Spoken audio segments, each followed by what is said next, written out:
Welcome everyone, this is Danny and Karl with Get Wisdom, and today we're continuing with the channeling series, and today Karl is going to channel Ingo Swann, who is a fellow who is, they sometimes call him the father or grandfather of remote viewing, and he worked with Russell Targ and Harold Putoff at the Stanford Research Center, Research Institute on my side of the world here in California, I guess starting back in the early 70s. And so he's our subject for today. He wrote a lot of books. He had to self-publish quite a few books. He was kind of overlooked for many years, and now it seems like there's been a continuing interest in his work probably for the last 30 years or so, because he really was at the forefront of a lot of the remote viewing information that most people know about these days. So with that, thanks everybody for joining us, and thank you, Karl, for doing this with us every week. And maybe you can give us a little introduction into what we're going to be up to today, and maybe this fellow in particular. Sure. Thanks, Denny, and thanks to all of you who are watching this. He's an interesting person to us, among other reasons, because he was doing paranormal studies and exploratory research. This is what I do, and the purpose of Get Wisdom is to use those kinds of tools to add to human knowledge and advance the cause of humanity, because we're dealing with serious problems here. And his pioneering work in the field of using the mind is something that, really should have garnered tremendous attention by the public, by the media, by the institutions, and the scientific community in particular. But if you look through the course of history, whenever the deeper reaches of the mind begin to be explored, there's always something that happens to redirect things somehow. And some proponent gets sidetracked in some way. Maybe he leaves the field and no one really understands why. Or there's a kind of a shift in thinking that boxes that person in and they just fall out of favor. And then there are cases where they get discredited in a more active way. And all of that happens with all kinds of research, but especially those things that may be a danger to the hidden hand, the forces of darkness that control the world. So here I go. I've left the planet and I'm, in La La Land. But I do know a lot about this. And one thing that is a threat to the forces that want to manipulate humanity is people with psychic ability, because they can see things and sense things that regular folks cannot. They can look behind the curtain and see what's there. And that makes them a danger and a potential target.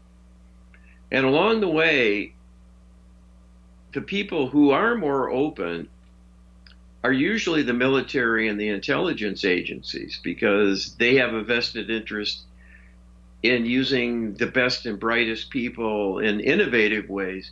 And of course, they're always wanting to know forbidden secrets and doing espionage work, frankly. So why wouldn't they look into the potential of psychics if it could give them some advantage? So we've had this interesting branching of sort of destinies where in the public arena, the paranormal is kind of looked on as a sort of fantasy land, and a lot of people claiming things that people assume can't be proven, and the scientific community still turning a blind eye to it. And I remember in the early 70s, there was a paper in Nature that was authored by Puthoff and Russell Targ. Yeah. Yes.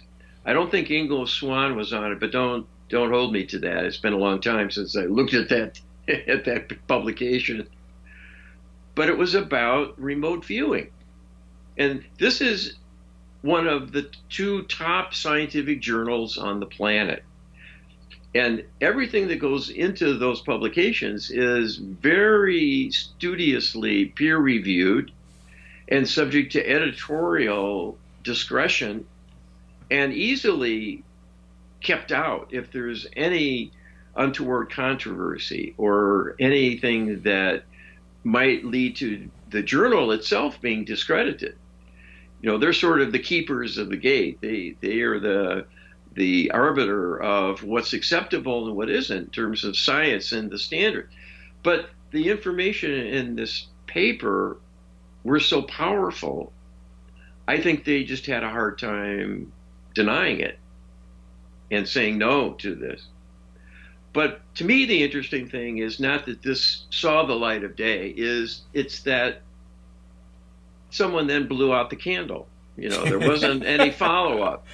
Yeah, I mean, he talked about this in an interview he did with Art Bell, and it's funny, the stories that are promulgated, and he went along with it kind of tongue in cheek, but there's other facets of the story that I'm a little bit suspicious about, like the notion that the U.S. was doing this as a reaction to them discovering that the Soviets were using psychics to, look at military installations and apparently having some success. So this promulgated this big investment from the Pentagon and the U.S. government to Stanford Research Institute, and Puthoff was getting funding and stuff, and according to Ingo Swann, they had to produce results right out of the gate.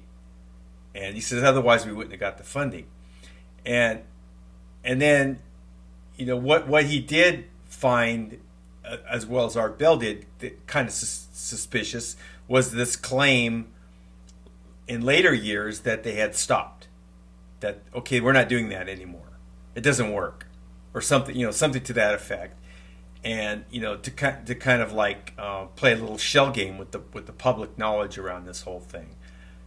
And and my suspicion is that, well, this psychic research predated the Soviet era, and there was plenty of people in the intelligence arenas and the hidden hand of the deep state that was involved in psychic research of one sort or another. They may not have used those terms, but I think there's a long history of this before and after the so-called Soviet era.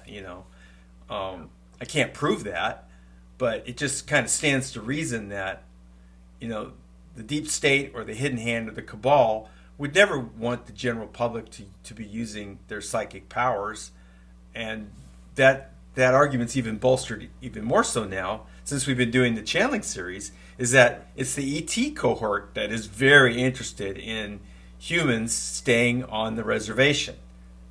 Nobody goes off and does what Ingo Swann was doing without direct supervision of some sort.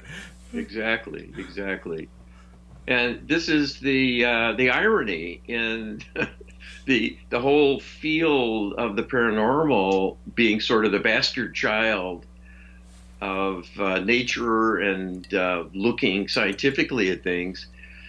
It's always last and least. And the irony is that the extraterrestrial alliance, actually running the world from behind the scenes, fears the things that normal, everyday, mainstream society has sort of pushed off to the margins.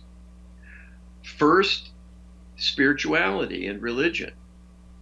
They're afraid of the ability of our minds, especially when we come together under a banner like religion and ask for things to happen and work on things with our minds. Yeah, God. Yeah, the dangerous 3-letter word, right? That's right. It's not that they believe and fear God. It's that they're atheists, but they see humans have some sort of mysterious mojo. They don't know what it is. That when we put our minds to things, things happen. And we've been saved many times from their plans in a mysterious way. And they see all these people praying, and they don't believe there is a God up in the sky somewhere, but they know that somehow our thought has an impact. So there you go, the human consciousness and the unusual aspects of consciousness in particular. And then secondly, psychics and all that psychics do, all of that paranormal sphere, they try to discredit it, to pull the rug out from under anyone who comes forward and gains any traction, because it's a danger to them. That's their province. Yeah. These extraterrestrials are telepathic, for example. Right. They don't want humans to cultivate their telepathic abilities or any other kind of awareness of a higher order. And then third, any group of people looking into extraterrestrial issues. Right. The tinfoil hat crowd, Yeah. And Ingo deserves a lot of credit, because despite all these constraints and him working with probably the most nefarious organization to involve yourself in with these kinds of inquiries, he was really able to open up the discussion. He was always questioning parapsychology, all the terminology that was used, the ways that the questions were posed, and the definition of terms and stuff. And he said, most of that is the big problem with this, is because it confined people's conceptions about what was going on. What was actually going on with these phenomena. And he was really good in clarifying those kind of issues over and over and over again, in an atmosphere where that probably could have contributed to a lot of constraints or dismissals, if you will. And he was able to do that and still maintain his credibility. He always said that he wouldn't investigate subjects where there wasn't kind of feedback, and he said, I always work with scientists. And he did that up until the time he said that he retired. After then, I don't know. I never really got a clear idea what he was up to. He wasn't very forthcoming in the interview that he did with Art Bell on that. But at least at the time he was with the Stanford Research Institute, that was his claim. He was always using, subjects where they had some kind of a feedback to be able to verify the information, and that he worked with scientists. So it makes him a very interesting subject. Well, yes, it does. And I would say about that he missed a big opportunity to do more with his talent and more with his skill, because science is very, very limited in its perspectives. Right. For one thing, it doesn't acknowledge anything spiritual. And that's the most important thing we can do with our energy, is to do spiritual work and to be in connection with the divine realm and be a bringer of light in whatever way we can, and have an awareness of this presence and this force that really makes everything happen.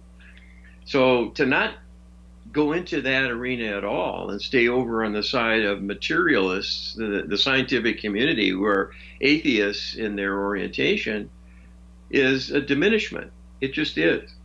And I've had a number of discussions about the work of remote viewers and the writings and so on, and this whole concept of scientific remote viewing. And what I was told is it actually restricts what they can do, because you take this ability of non-local consciousness to connect to anything, anywhere, during any time, past, present, or future. And then you start putting all these arbitrary scientific rules to it and procedures, and you have to do this first, and then you do that, and then you do this other thing, and it's sort of like it can get in the way, is what I'm told. So I don't mean to disparage anyone unnecessarily here, but well, I think he recognized that, and in some cases, my understanding is that he would just refuse to do some work because it was, because of those kinds of issues that came up. It was a waste of his time. It said, like the Jupiter investigations. That was, he was being asked to do all these mundane little, like what's under this box. And he was just like, with the abilities I have here, let's go do this. And that's what prompted the Jupiter investigations that he did. And he got a lot of validation, a lot of press from that, for instance. Yeah. Well, there's a great scene in this this movie. Oh shoot, I can't remember the name. Where the hero in the movie has this vision where he sees this blinding light, and then he becomes supernormal with his mind. He has creative ideas that are unprecedented, an ability to see things and to manipulate things with his mind. And they have a great scene with him being interviewed by a scientist to sort of figure out what this guy is doing. Right. Because he had a premonition there was an earthquake, and he actually sensed the energies of it developing underground. Right. And so the scientist is asking him these crazy mundane questions, and he just runs rings around the guy because he's so literal, he's so focused. And just out of boredom, there's a pencil on the table, and he starts moving the pencil back and forth a few inches from his hand, And so the guy asked him, how do you do that? And he said, well, it's more like an invitation.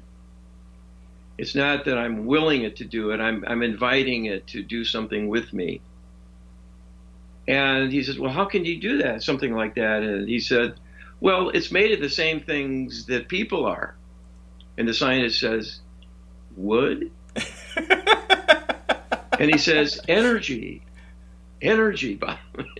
Yeah. But this is kind of what you get into, Yeah, when yeah, it's yeah, so yeah. literal, and that's the premier example of this. And this is all due to mind control manipulation of the Yes. scientific community to Yes. keep them in that rut Yeah. specifically. Yeah. Start small, start in the lab, just confine yourself to the mundane. Do you know how many card guessing experiments have been done? Hundreds of thousands. And this is what they did for years and years and years. They'd get psychics in Yeah. and have them guess what's on a card. And this is the most boring kind of thing you could ever want to do with your mind. You Yeah. think about it. Yeah. And what's easier to see are things that have some real meaning, some larger purpose or importance, more energy invested in them. Yeah. And it's a lot of times it's personal. They're Yes, personal things that that too. I'm personally interested in this, or this piques my interest, and then therefore. And I thought he did a good job of keeping that part of what they were doing alive, in spite of all those constraints and things that he did. But on the other hand, he was kind of an enigmatic figure, because he said he wouldn't do any work around the subject of Jesus because of this non-feedback thing. He insisted that the feedback issue there would be non-existent, so he wouldn't have it. But yet, he wrote a book about the visions of Mother Mary. He wrote a whole book on it. That was a big area of investigation. And then he came back, told Art Bell, he said, I believe these apparitions, that those were honest, true accounts of what happened, and through his investigation. So I'm not sure exactly. He never did describe in. I've never read the book. Maybe I should read the book. I couldn't really tell what the criteria was for the feedback issue that he was talking about. Like, well, how can he can look at the apparitions of Mother Mary, that whole lexicon, and there was some kind of a feedback element in that he could take advantage of, whereas with the Jesus story he couldn't do that. So that's something still unresolved in my mind about what he was doing there. But he was far ranging. I think when you could compare him to a lot of his contemporaries and a lot of the people who had things to say about that episode when it was getting funding more openly funded through the government. He was the adventurer. He was the one who would say the most outrageous things, make the most outrageous claims, and a lot of his contemporaries in the remote viewing world were, especially according to Art Bell, were very constrained. There was a lot of things that they wouldn't talk about, wouldn't say, kind of closed down. So, Yeah. Well, this is an area that people struggle with, and because of all of the naysayers and the disinformation campaigns that have been done around it, probably the average person today, I would guess, thinks maybe there's something to it, but they're certainly not at all sure. They've seen psychics on TV that seem to be impressive, but those things can be easily dismissed just through prejudice, just assuming there's something fake about it. It's cooked up. It's yeah. rigged. Well, It's planned. it's like you were saying before. It's like the reasoning, which can't be really faulted, is that if there was really something to it, there would be a lot more attention given to it. So it's kind of that's always exactly, and that's always the wrong interpretation to put on it, because what people don't know is information is managed. yeah, It is constrained and restricted as to what you're able to find out and what you're allowed to know. right. And that's the last criterion you should use is it something that is so amazing that it would have spread like wildfire and would have been supported, everyone would be going, and so, this is the tell. Yeah, That science repeatedly and continually works on the mundane and not the most fascinating things. Why? To hold us down and hold us back. Yeah. It's been going on all through history. Right. And Right. any advance that comes along, they'll try to squelch it.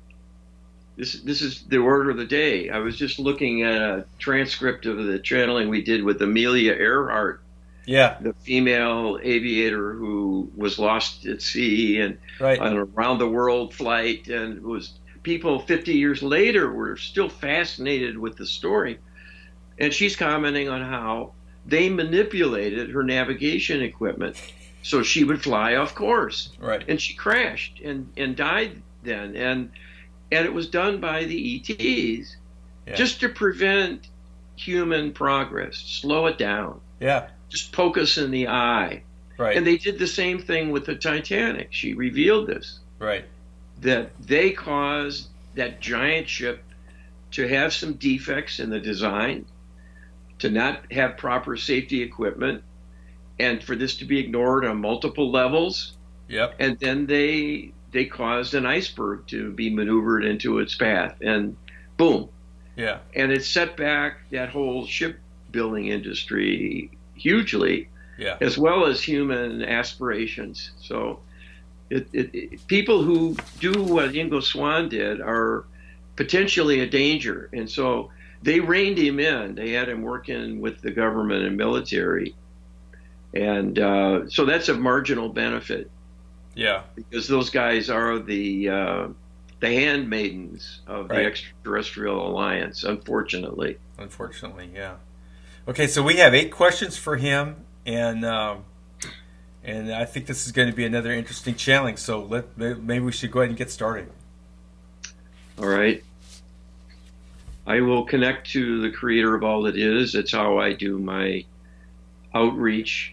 Rather than go to the person, I go to creator and ask creator to connect me. And I do that to get the best possible accuracy and to prevent a misstep where I might connect to something that's willing, but an imposter of some kind. And most channelers don't do that, and that's why more than 90% are being duped, frankly, and they're not channeling who they think. And that's why the messages from the channelers, by and large, are pretty much the same. It's all a kind of hand-holding and encouragement, which sounds wonderful. Humans are suckers for love. We love talk, and they get tons of it from the channeled communications. But meanwhile, they're not working on real serious issues, serious human problems. And we have many. We need to be progressing as a culture, and we're not. We're turning away from the tried and true and substituting sham approaches, and it's getting worse all the time. So this is my kind of spiel, and a caution to others to be very careful assessing channeled information. All I can promise you is I'm doing the best that I can, because I'm asking for divine protection. And if all the channelers would do that, things would be better. But unfortunately, they're complacent, and that's one of the consequences of the manipulation too. All right, so I'll go ahead and make my connection, and he will let you know when he's here. Okay. This is Ingo Swann. Thank you for joining us. Were you able to transition successfully? And was your death and transition as you suspected?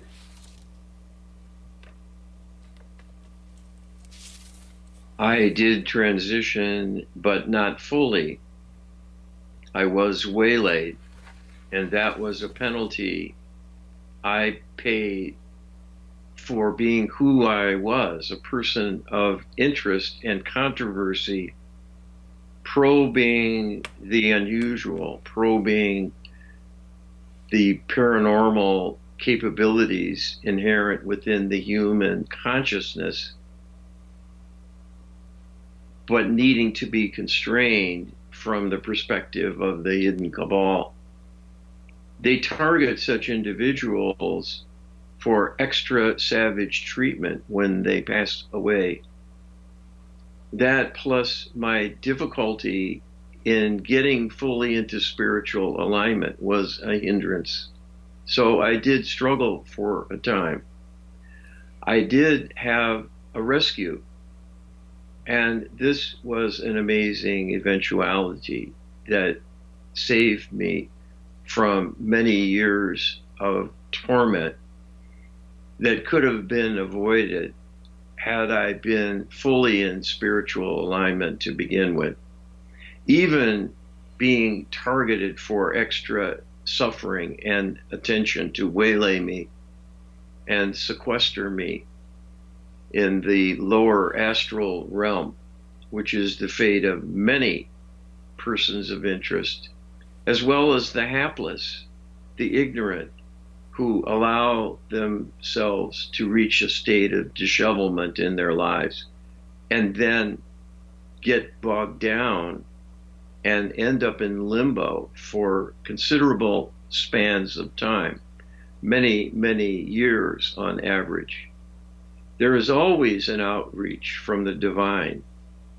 But just as the outreach from the divine to human that is done all the time falls on deaf ears on the part of many, if not most human beings, even when leaving the body, the consciousness may still be unable to perceive a divine outreach and answer in kind and be raised up. And that is the purpose of the outreach, to bridge that gap and help escort the person back home to the light, their true origin. Everyone deserves to be back with Creator in between lifetimes. But many are hindered and fall by the wayside. It is a kind of prison, a prison of one's own making. But there are many forces seeking to reinforce that fate. This is speaking to the need of humanity to reawaken to a greater understanding of these basic principles that have been talked about for millennia, but have been out of favor increasingly due to the secular movement. You need to get back to first principles to save yourselves. It is not difficult. It is only a willingness to embrace the divine. The idea of it is attractive on its face to all. There is an inner knowing this is true if it is allowed to flourish a bit. Faith can be cultivated and restored. You only need to want this to make it so.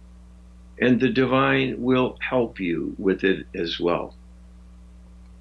Okay, thank you.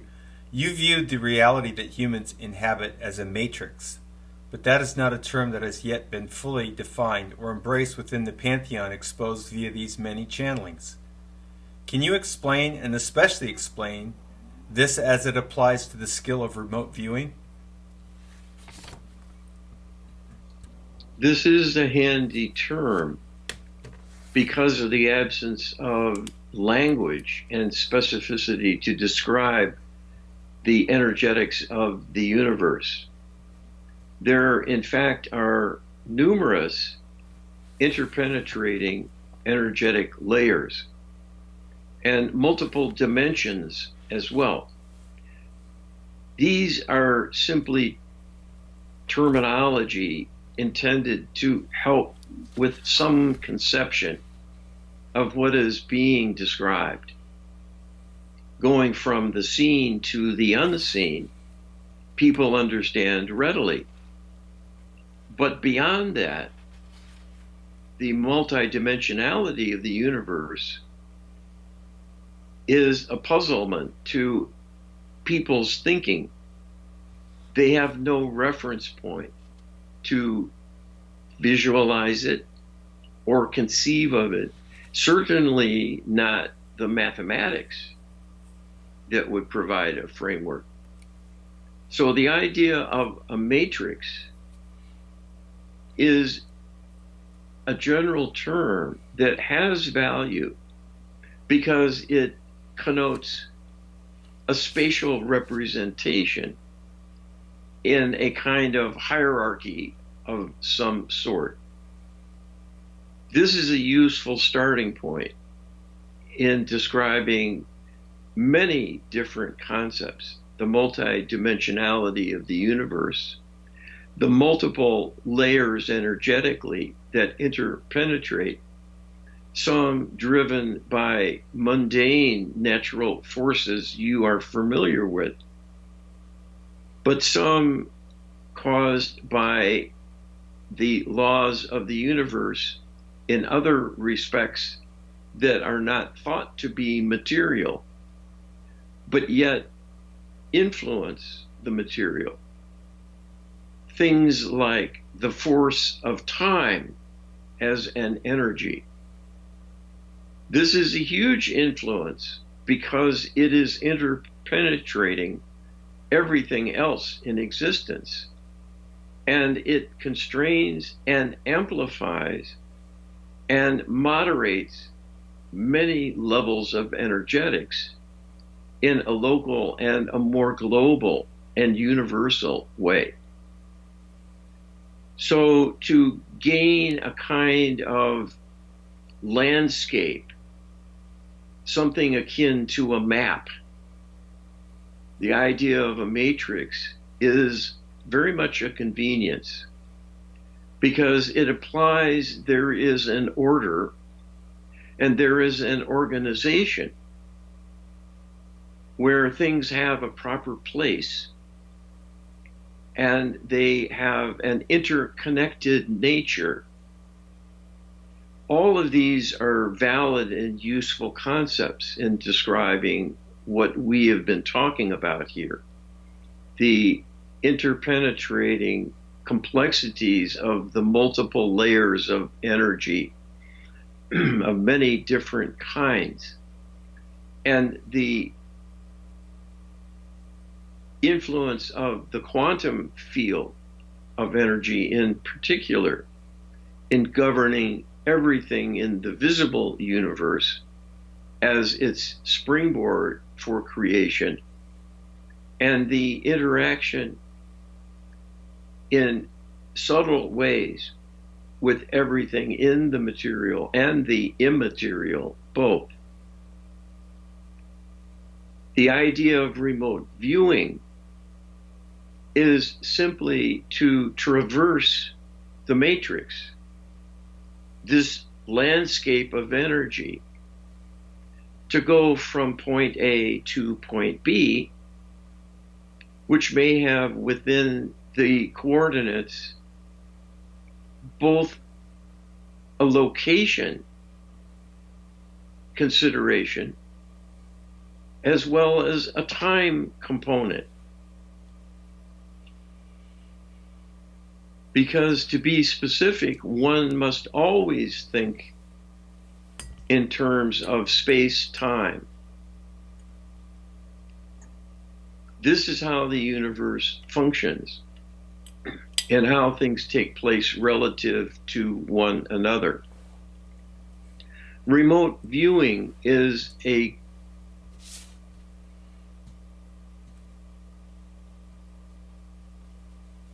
profound exercise in using thought and the intentions behind it as a launching pad to send the consciousness forth to acquire knowledge about something, somewhere in location and somewhere in time. And that convergence can be visited and inspected by the non-local consciousness projected from a human being. This is intuitive ability in a more elegant scientific description. Simply stated, it is knowings that come to a person. So this implies a journey. It is not only a journey on the part of the information that comes into the awareness. It is a two-way journey. First, the non-local consciousness of the seeker, in this case, the remote viewer, wanting to perceive and understand something that might be distant, but certainly not observable through normal senses, and to bring back a better understanding of its makeup, its characteristics, its appearance, and in many cases, a deeper meaning about its origin and purpose. Non-local consciousness can perceive such things and do so instantaneously because it is a kind of interconnection that is taking place. It is not a physical mechanism like a spy satellite with a video camera and recorder to bring back a visual representation of what it flew by and the light impinging on the lens of the camera telling the story, but only capturing a visual representation of reflected energy, the rest needing to be discerned by someone's mind. This connectedness of non-local consciousness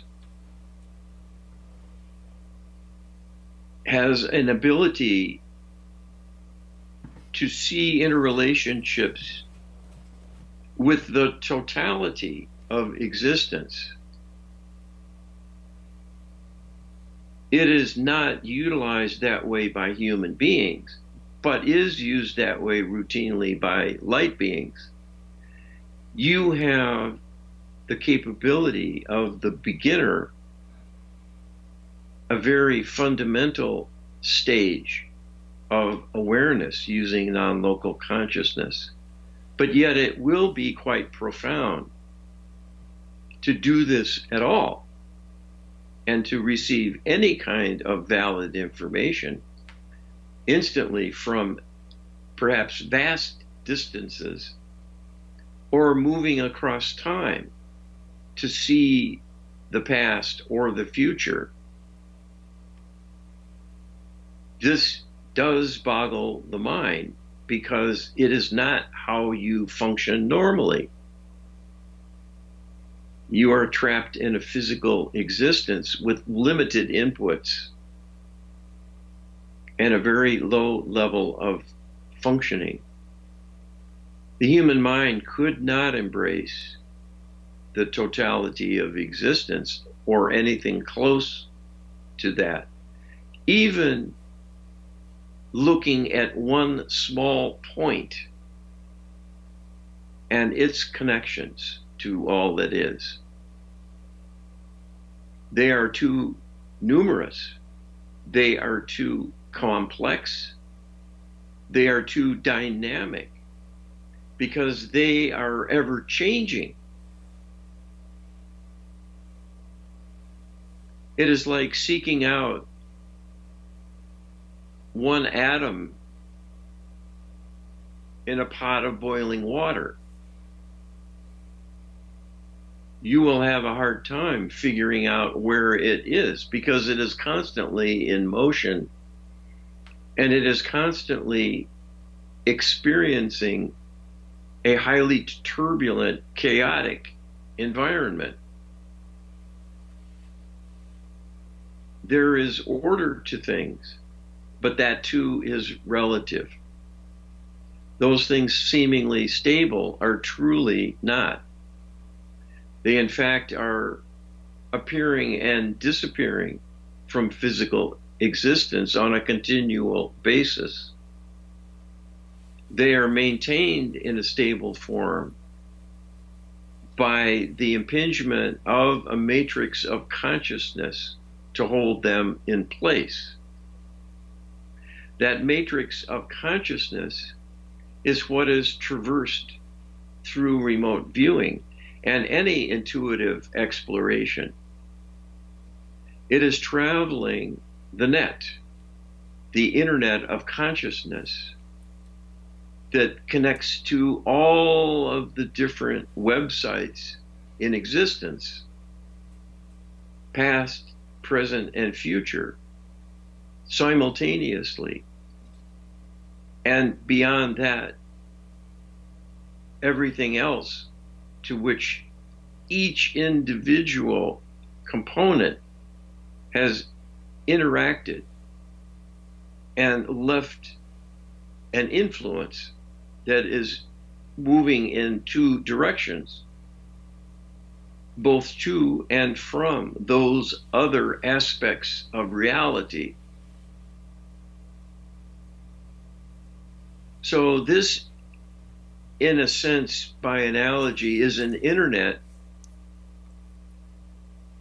where not only is everything interconnected, but everything is continually communicating. It happens automatically through consciousness.